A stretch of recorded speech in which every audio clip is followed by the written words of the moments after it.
lines than oh yeah. That was pretty big. Next performance going to the stage. Give it up for Sam Gallegos and Victor.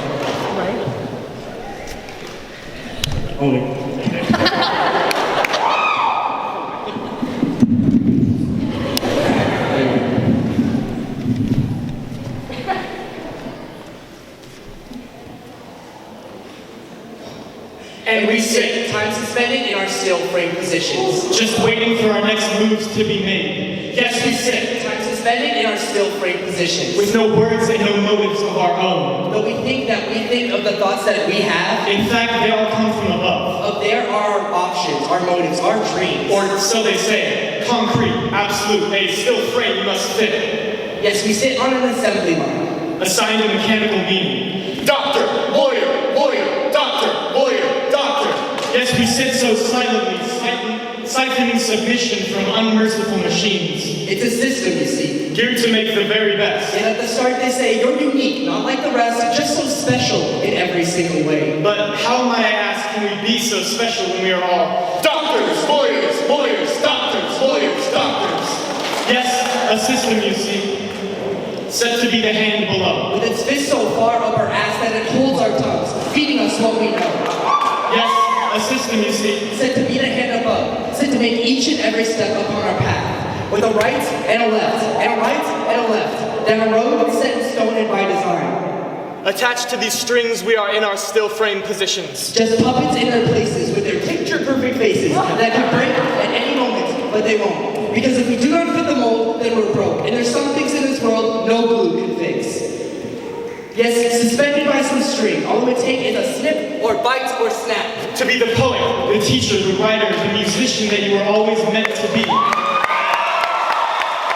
And yes, I say meant to be because you've always been. Always been those dreams lying dormant underneath your skin. Momentarily at the commission. Slumbering silently and wait for you to activate, to remember. Until then, a dream. A perfect polished piece of chrome shall rust. As rains fall. And rains fall. And the crown around your skull constricts your convoluted thoughts, compressed and packaged into a more fitting fashion. So, here we sit. In our still frame positions. Yellowing, shriveling, crumbling. Fading into oblivion until the details of our lives are impossible to recognize. And the picture that remains is just an outline of an innocent time before the assembly line.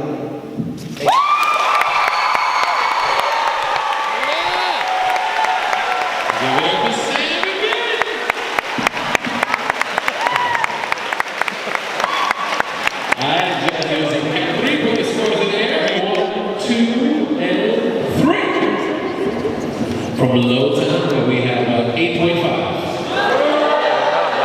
have a 9.2. We have a 10.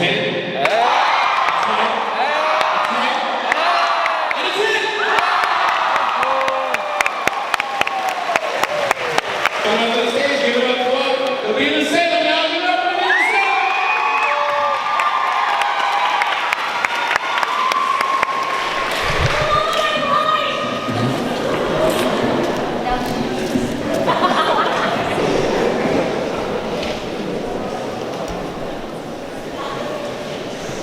What do you want in life?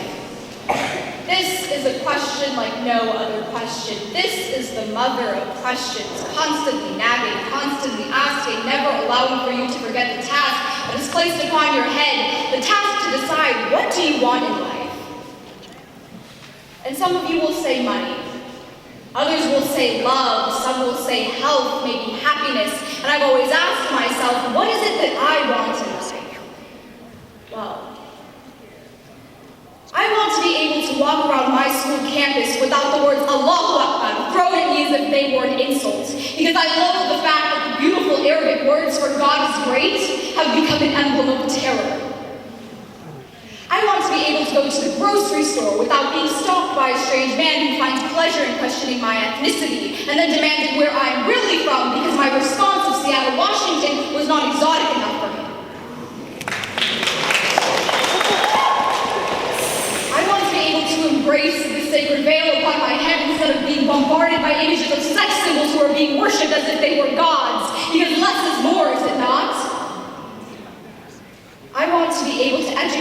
boys who are too ignorant to acknowledge their own faults and flawed perceptions of my peaceful nation, because if my religion truly lived up to what everyone thinks it to be, there would have already been a World War III.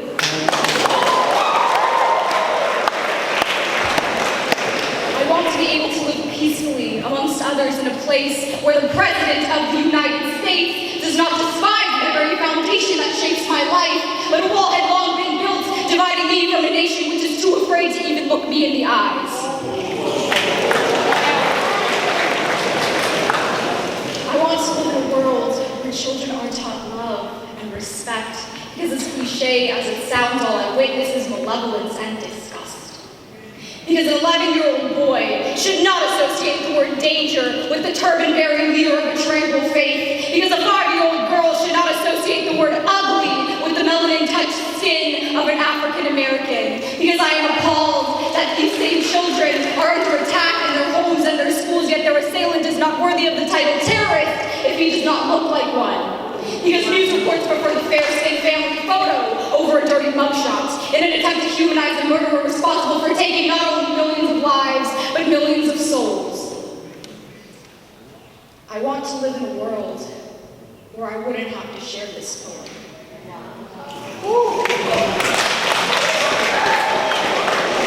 Where we didn't have to fight so damn hard to prove that we too have beating hearts and living minds. Where we didn't have to fight so damn hard to prove that we too are alive. That is what I want.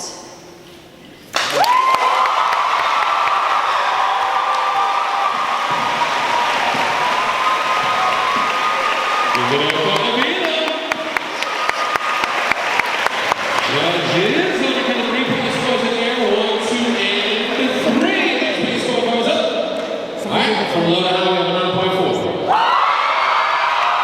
We have 9.7. 9.7. 9.8. 9.8. And a 10.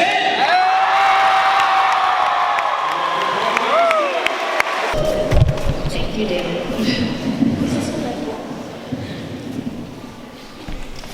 First of all, just a disclaimer, I know what you're thinking. The squirrel thing, it's meant to happen. Yes.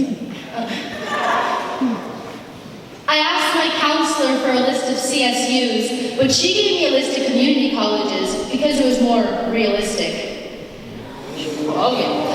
I don't blame your misconception. You see my name under 504, but I'm just looking for more reasons why you don't take me seriously because of my disorder. You place your knowledge of me on test scores and GPAs, all minds at play, think in the same way, trying to downplay how you only go halfway for people like me. So take your minds out of Common Core and learn to hear more of what I have to say. They call it ADHD. ADHD, which is linked to ADD. I'm trying to ADD the reasons why this is giving me anxiety. Or is that depression? That's what we know in this $43 billion industry. I mean, I'm taking meds that I can't even spell. Vibrant, Tunic, Concerto, Ritalin, Vikio, milligrams upon milligrams. Man, I don't even know what it's like to be me again. But is that a bad thing? After all, they're trying to medicate, to accommodate, to depreciate my mental disorder. See, having ADHD is like living inside a beehive. All you hear is the constant buzzing of, hey, look at that, I'm hungry. I wonder how many dots are on the ceiling. 1, 2, 3, 4. Oh crap, I did it again. Sorry, it's not you, it's me, because I have ADHD. It's like being on a roller coaster. I can't help squirming in my seat when all I hear is faster, faster, faster. Hello, anyone home? Focus. Okay. Find the rational of X over Y. What's the deal with Macklin finding his ex? She's never coming back. I'm just being rational. But do you know what isn't rational? Hearing, she's just a little slow. You confuse my hyperactivity with reprehension when really it's selective attention. I never need a prescription to listen when all I hear is it's not a real condition. It is a double-edged sword. My only deficit is your intolerance. I don't want it to be an excuse for citizenships filled with yous. You need to hear the truth. One thought can never go to waste. What cue ball hyperactivity is creativity, and I feel everything.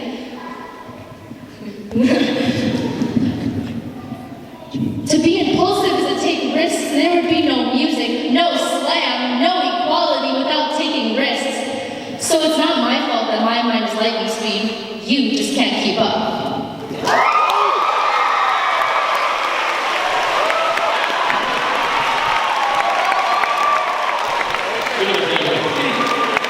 Judges. Wait, what's that? 2 and 3 scores up. All right, from low to 9.4. We have 9.5, 9.7, 9.8, 9.8, and a 10.